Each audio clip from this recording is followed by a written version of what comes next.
Welcome, here I've got HUAWEI MatePad T10s and I'm gonna show you how to turn on and off the camera mirror effect at this device.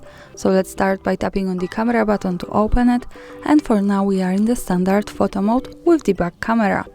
So to get access mirror effect we have to change back camera to the front one. We can do it by tapping on this button here from the right.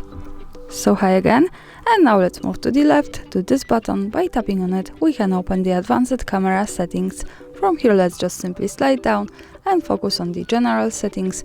Here we have mirror reflection options, so by using this button we can easily turn it off and turn it on like that as we need. And that's all, thanks for watching, subscribe our channel and leave the thumbs up.